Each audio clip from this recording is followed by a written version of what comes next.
Hello, Abraham again. At one point, it was mentioned that Jerry and Esther are doing what is ever they can to not let this become a religion.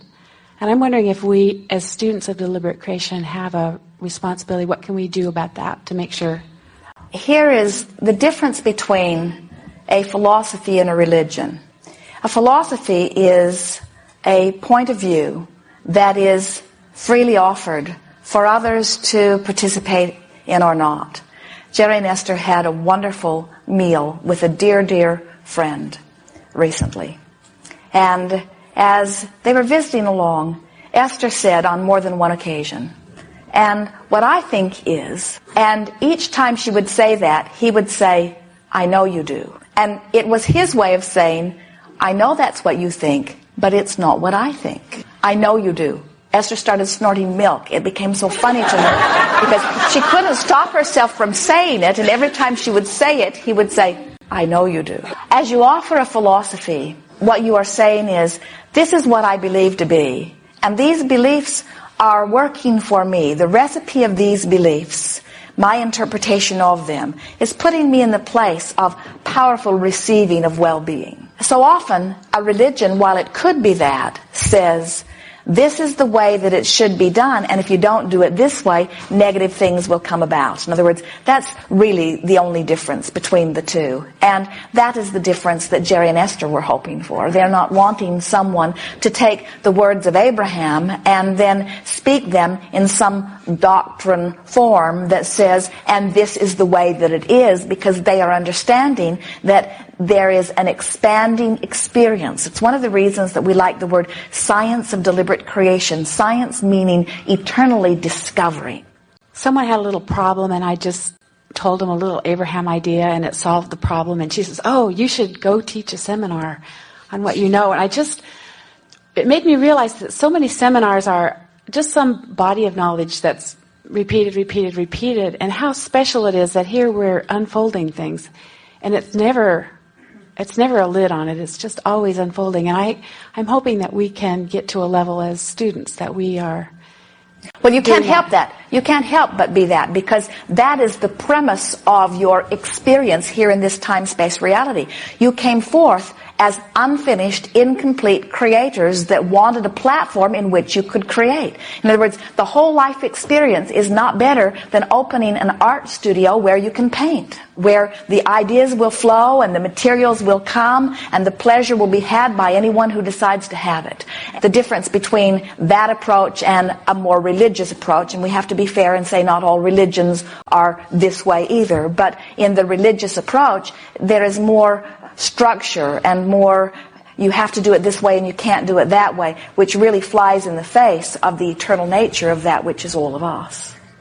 Well-being abounds, and when you realize that the objective of your experience is joy, and you really come to integrate that into your vibrational knowing, it makes all religion have to take its proper place in this universe. When you understand that life is about joy, and that your guidance system is centered around your awareness of your joy, and that as you follow that joy or bliss, you stay in alignment, then it's very easy to understand how everything else fits in. Yes. Thank you. Yes, indeed. I have two questions.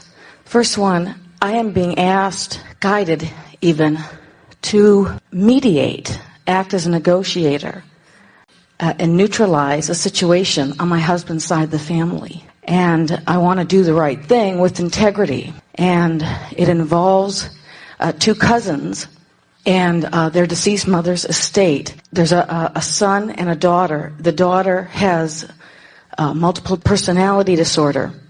And the son has control in some way of his sister's side of the money, because if she gets all that money, she will spend it. And the mother, who's deceased, decided this is the way it should be. And it's been very, very difficult for many people to deal with the daughter with these personality issues that she has. And I guess I'm looking for some guidance in how I need to move forward. There has been a lot of talk on that side of the family that she may have entities. And I know somebody, my husband's aunt, that could possibly help the daughter. And I've talked to her about it, and she doesn't know that this person could come and see her and maybe help her release these entities. I've told her that this person has abilities to help on a spiritual level, and I need to know how honest I should be with what this person does and who is paying for it. Essentially, her brother's paying for it. If she knows that her brother's paying for it, she may not do it. Well, it's an interesting thing. As you're interacting with us here, would you like Esther to release her entities? No, ma'am. Do you understand that there is no assertion? In other words, there is not a frivolous country club of non-physical energies that are looking for unsuspecting people that they can then inspire to irrational thought.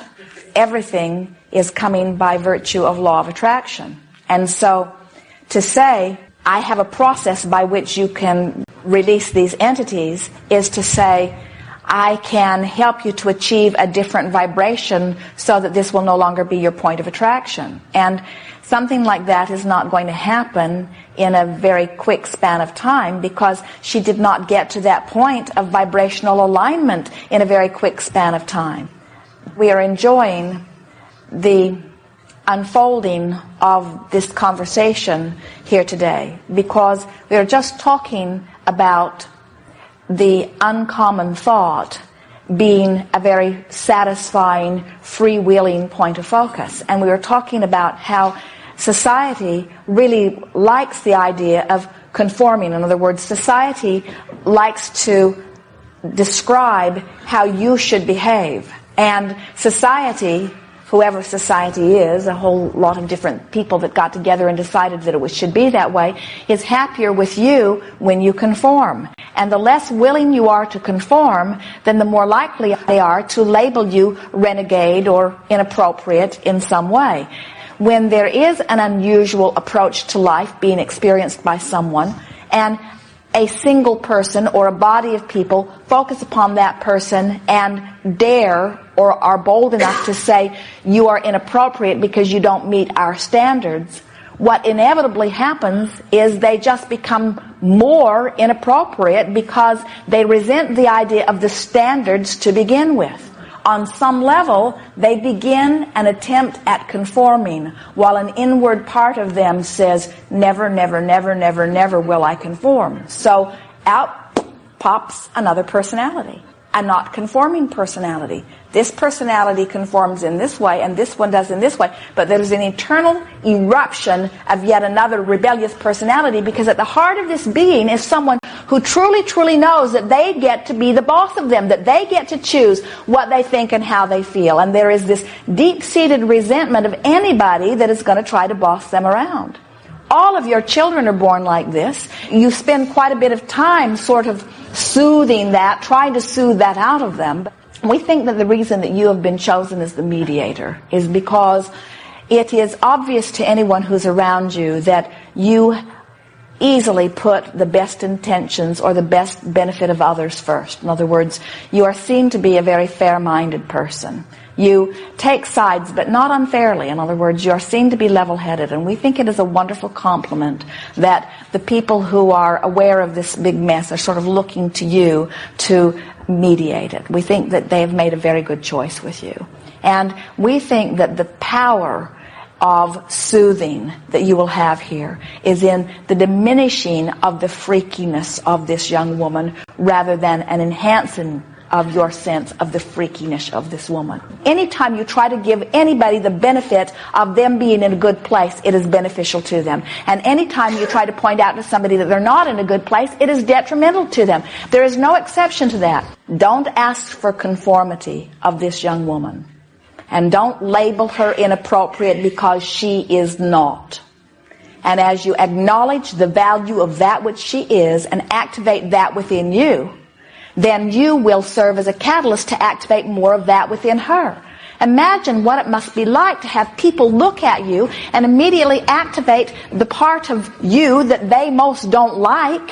Haven't you had the experience where you behaved in a way that was not like you and you just didn't know what came over you?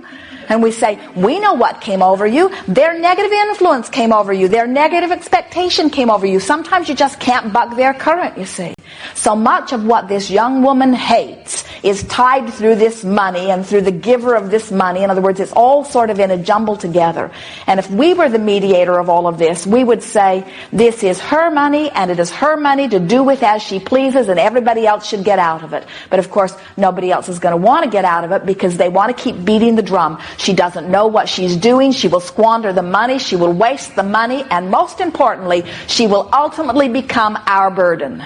That is the dominant vibration that is within there. And her attitude is, you don't have to wait for me to become your burden. I'll be your burden now. I so get that. It's been tough because she understands, like the gentleman a little while earlier about the labeling. She's been given the labels, she's accepted the labels, she's gotten the drugs. And both of these siblings are getting supposedly guidance from their mother. Both of them are getting that they need to fight each other. And I don't think it's beneficial to continue that way. Well, it's not the guidance that's coming forth from their mother, but it is the sort of thought form that was left. In other words, she expected them to fight over the money. She expected it to be a problem. And even though she made efforts to try to keep it from being an issue, she always worried that it would be. And it doesn't need to be. In other words, if we were standing in your physical shoes and we had been given the label of mediator, we would say, you both are entitled. We would say, since the giver of this money had these intentions, then maybe that is the best thing to honor. In other words, it is usually the way it goes with dollars. But what do you think? The brother, do you think that he is getting any sort of satisfaction out of continuing to have control of this girl? Yes. Until recently, he was co-trustee. He is trying to go to court to release himself of the co-trusteeship and try to get a bank or a trust company to take it over. Nobody wants it. It's been very difficult to find somebody to take this situation on. And July 7th is the big court date. And the daughter wants to be co-trustee, and no one will take it on if she wants to be co-trustee of her money.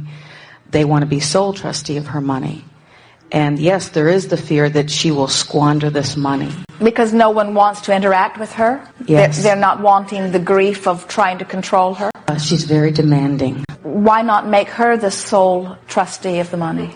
It's not the way the will was set up. You'd have to get a judge to dissolve it.